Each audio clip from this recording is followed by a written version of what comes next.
નમસ્કાર વિદ્યાર્થી મિત્રો, કેમ છો? મારા વાલા વિદ્યાર્થી મિત્રો, હું અમિત પટેલ આપ સૌનું આ YouTube ચેનલ પર હાર્દિક સ્વાગત કરું છું. વિદ્યાર્થી મિત્રો, આપણે ધોરણ 12 ભૌતિક વિજ્ઞાન પ્રકરણ 2 સ્થિત વિદ્યુત સ્થિતિમાન અને કેપેસિટન્સ ની અંદર આપણે કેપેસિટરોનું શ્રેણી જોડાણ અને કેપેસિટરોના સમાંતર જોડાણની વાત કરતા હતા અને એને અનુરૂપ આપણે આજે આ ઉદાહરણ 2.9 આપણે ગણવાનું છે કે ઉદાહરણ 2.9 ની અંદર આપણને શું આપવામાં આવ્યું છે અને શું શોધવા માટે આપણને કહ્યું છે. તો એનો ઉપયોગ કરીને આપણે જે કેપેસિટરનું શ્રેણી જોડાણની અંદર જે વાત કરી હતી કે એની અંદર કેપેસિટર શ્રેણીમાં જોડાયેલા ગમે તે કેપેસિટન્સ ધરાવતા હોય છતાં પણ દરેક કેપેસિટર પરનો જે વિદ્યુત ભાર છે એ શ્રેણી જોડાણમાં એક સરખો હોય છે, દરેક પર એક સરખો હોય. જ્યારે સમાંતરની અંદર જો કેપેસિટન્સના મૂલ્ય એક સરખા હોય તો બધા ઉપર અડધા અડધા એટલે ઇક્વિવેલેન્ટ વહેંચાઈ જશે. બરાબર? ચાલો એને અનુરૂપ એ જ કોન્સેપ્ટનો ઉપયોગ કરીને અહીંયા જે આપેલું છે જરા જોઈ લઈએ કે આકૃતિમાં દર્શાવ્યા મુજબ 10 માઇક્રોફેરાડેના 4 કેપેસિટરનું એક નેટવર્ક 500 વોલ્ટના સપ્લાય સાથે જોડેલ છે. કેટલા વોલ્ટના? 500 વોલ્ટના. તો પહેલા એવું કીધું છે કે આ નેટવર્કનું સમતુલ્ય કેપેસિટન્સ અને ત્યાર પછી દરેક કેપેસિટર પરનો વિદ્યુતભાર, 4 કેપેસિટર છે એ દરેક પરનો વિદ્યુતભાર શોધવા માટે પણ કીધું છે. તો મારા વાલા વિદ્યાર્થી મિત્રો, પહેલા આપણે સમતુલ્ય કેપેસિટન્સ અને કેવી રીતે શોધાય તો જરા સ્પષ્ટ રીતે જુઓ. આપણું જે આ ચોથું કેપેસિટર છે એની સાથે બેટરી કનેક્ટ કરેલી છે.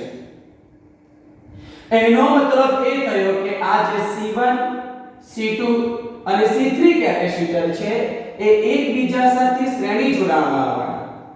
એ એકબીજા સાથે કયા જોડાણમાં આવી જશે? આ શ્રેણી જોડાણમાં આવશે, આ 3 3. અને એની સાથે જે આપણો આ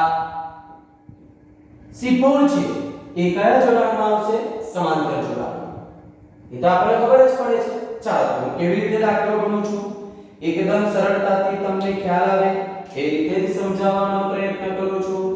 જોઈ લો. તો પહેલા તો 4 કેપેસિટરના કેપેસિટન્સની વેલ્યુ સરખી છે એ લખી લઈએ કે અહીં C1 C2 C3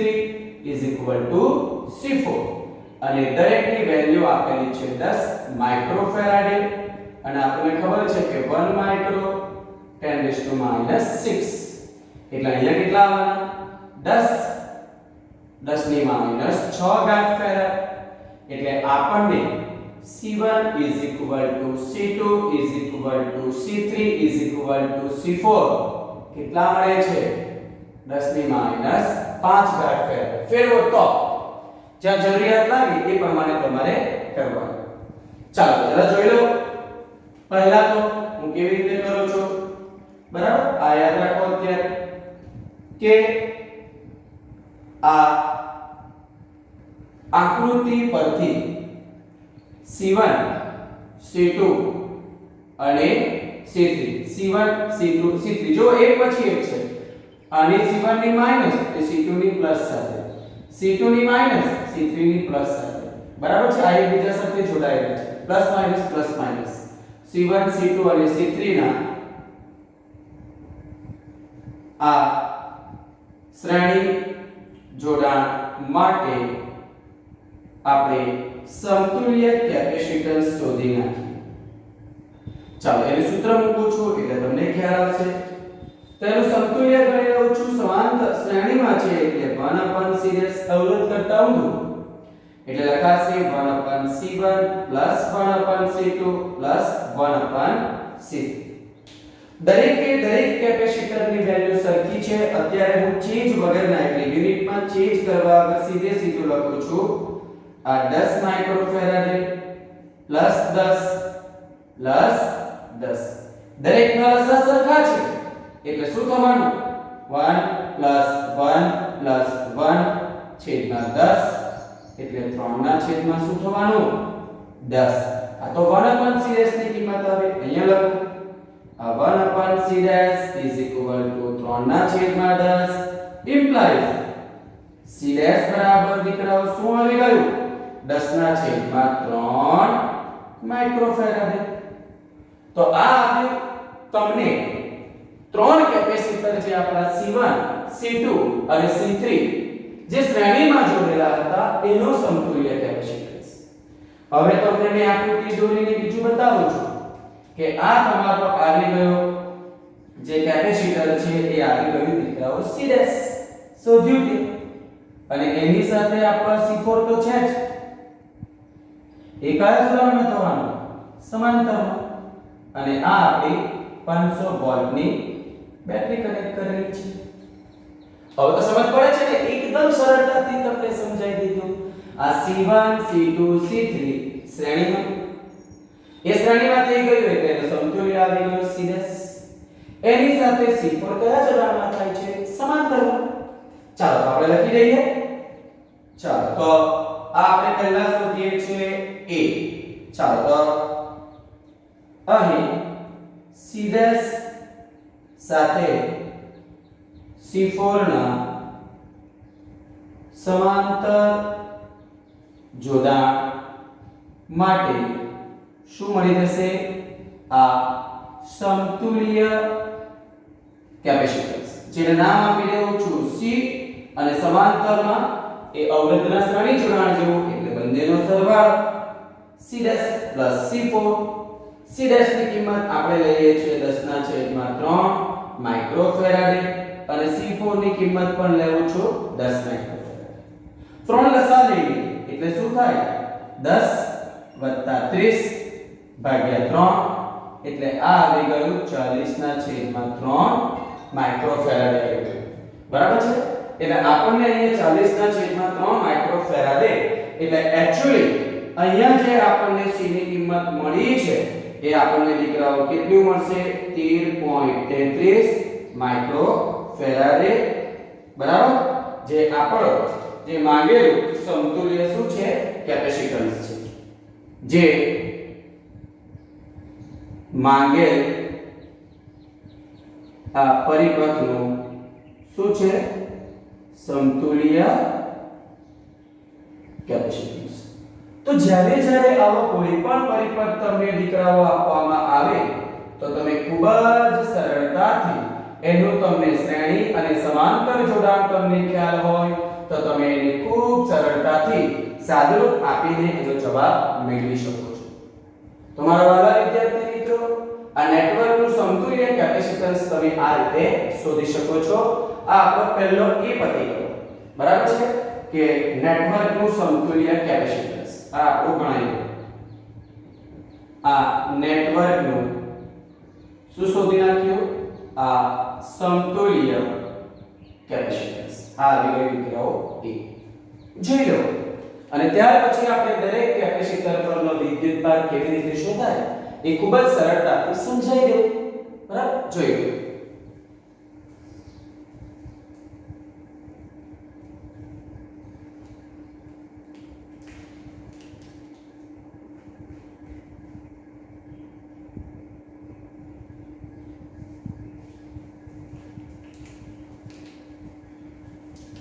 ચાલો બી જોઈ લો. તો દરેક કેપેસિટર પરના શું શોધવાનું છે આ વિદ્યુતભાર. ખૂબ સરળ છે. મેં દાખલો જ્યારે શરૂઆત કરી ત્યારે જ તમને વાત કરી કે જે કેપેસિટર શ્રેણી જોડાણમાં છે એ કેપેસિટન્સ અલગ અલગ હોય તો પણ દરેક કેપેસિટર પર વિદ્યુતભાર કેવા રહેવાના એક સરખા. એટલે મિત્રો આપણે એ કરવાનું શું છે? તો અહીંયા આપણને ખબર છે કે C1 C2 અને C3 શ્રેણી જોડાણમાં છે. તે ત્રણે ત્રણ પરનો વિદ્યુતભાર કેવો આવશે? સરખો. ચાલો જરા જોઈ લો. અને દરેકનું આપણને ખબર છે વિદ્યુત સ્થિતિમાન જુદું જુદું આવે છે અને એ તમને V જેટલું થશે. ચાલો આપણે અહીંયા જોઈ લઈએ કે અહીં C1 C2 અને C3 આ શ્રેણી જોડાણમાં હોવાથી હવે આ ત્રણ આ આખા સમતુલ્ય C' અને C4 એટલે એનો સમતુલ્ય તો C' છે અને C4 સમાંતરમાં એટલે બેટરી તો 500 વોલ્ટેજ લાગે કારણ કે સમાંતર જોડાણમાં વોલ્ટેજ કેવો રહે છે? એક સરખો. પણ આ જે શ્રેણી જોડાણની અંદર આપણે જે ત્રણે ત્રણને પ્રોવાઈડ કરીએ એ કેટલો વોલ્ટ જશે? 500 વોલ્ટ. એટલે અહીંયા આપણે લખશું V1 P2 V3. હવે આપણી પાસે V ની કિંમત છે દીકરાઓ કેટલી છે? 500. બરાબર ને? આ C' એટલે આ ત્રણ ત્રણનો કેપેસિટન્સ અને એની સાથે આપણે એને કેટલો વોલ્ટેજ લગાવીએ છીએ? 500. C4 ને પણ 500. એ તો સમજ પડે છે ને? આ વોલ્ટેજ એ દરેક કેપેસિટરનો અલગ અલગ આવે શ્રેણીમાં તો પણ ત્રણે ત્રણના સરવાળા જેટલું થાય જેટલી એપ્લાય કર્યું હોય એટલી અને આપણે એપ્લાય કર્યો છે 500.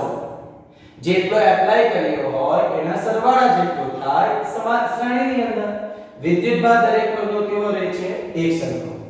તો પહેલા પરનો Q ના છેદમાં C1 આ Q ના છેદમાં C2 અને આ દીકરાઓ શું થઈ ગયું? Q ના છેદમાં C3. વિદ્યુત સ્થિતિમાનનો કેપેસિટન્સ અને વિદ્યુતભાર સાથેનું સંબંધ. ચાલો શું થવાનું? સિમ્પલ જોઈ લો. આ 500 ને એ જ રહેવા દઉં છું. બરાબર? અને આ બધામાંથી મેં Q ને સામાન્ય લઈ લઉં અને અહીંયા રહી ગયું 1/C1 1/C2 1/C3. તો જોઈ લો કે હવે કિંમત છે 1/C1 1/C2 1/C3 કેટલો આવે? 1/C' ની કિંમત 3/10. પણ મેં તમને મેળવી આપું છું તમને કન્ફ્યુઝન ના થાય નાનું જ છે. આ 500 અહીંયા Q અહીંયા 1/10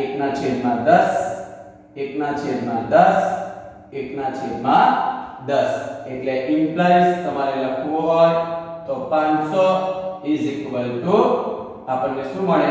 Q અને અહીંયા આવશે 3/10. બરાબર છે?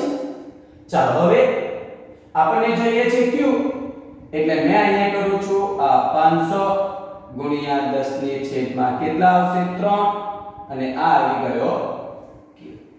એટલે આપણને અહીંયા ઇમ્પ્લાઇઝ કરીને લખવું હોય તો શું થવાનું જરા જોઈ લેજો.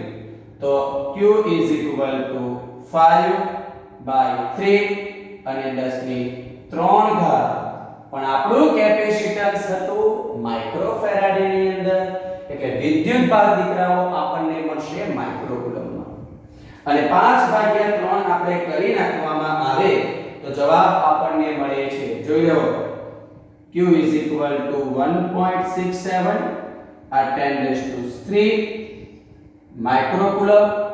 વિદ્યુતભાર કુલમમાં ફેરવવો હોય તો 1.67 10³ માઇક્રો એટલે 10⁻⁶. ચાલો therefore Q1 Q2 Q3. Okay એક મિનિટ લખી દઈએ ને C1 C2 આપણને માંગેલા છે ને. ચાલો એટલે અહીંયા જે આપણને મળવાનું છે એ સિમ્પલ થઈ ગયું. therefore Q બરાબર મારાથી શું લખાય? 1.67 10⁻⁻3. ચાલો therefore C1 C2 અને C3 કેપેસિટર પરનો વિદ્યુતભાર Q1 Q2 Q3 Q 1.67 10⁻³ coulomb. ચાલો તો ત્રણ કેપેસિટર પરનો આપણને વિદ્યુતભાર મળી ગયો કારણ કે ત્રણે ત્રણ કયા જોડાણમાં હતા? શ્રેણીમાં. અને શ્રેણીમાં દીકરાઓ આપણને વિદ્યુતભાર કેપેસિટન્સ ભલે જુદા જુદા હોય તો પણ વિદ્યુતભારની વહેંચણી કેવી હોય છે? એક સરખી જ હોય છે. ચાલો હવે બાકી રહ્યું સમાંતર એટલે કે ચોથા કેપેસિટરમાં ચાલો તો આપણે ગણી નાખીએ કે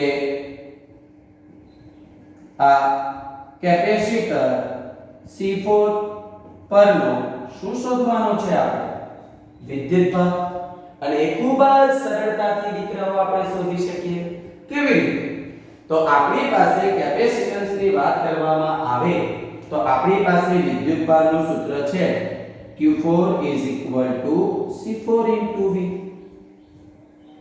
બરાબર છે કે ચોથા કેપેસિટરની વાત કરવામાં આવે તો અલગ સમાંતરમાં છે અને સમાંતરમાં તો વિદ્યુતભાર વિદ્યુત સ્થિતિમાન કેવો રહે સરખો ચાલો મૂકી દઈએ અહીંયા C4 ની કિંમત છે 10 ગુણ્યા 10 ની માઈનસ ઓકે લખું છું અહીંયા 10 માઇક્રોફેરાડે અને વોલ્ટેજ લખી દીધા 500 એટલે અહીંયાથી આ 10 ગુણ્યા 10 ની માઈનસ 6 અને અહીંયા લખી દીધા આપણે આ 500 બરાબર ચાલો તો આ 3 ગયા એટલે આપણને મળે છે 5 × 10⁻³ કુલમ બરાબર છે જે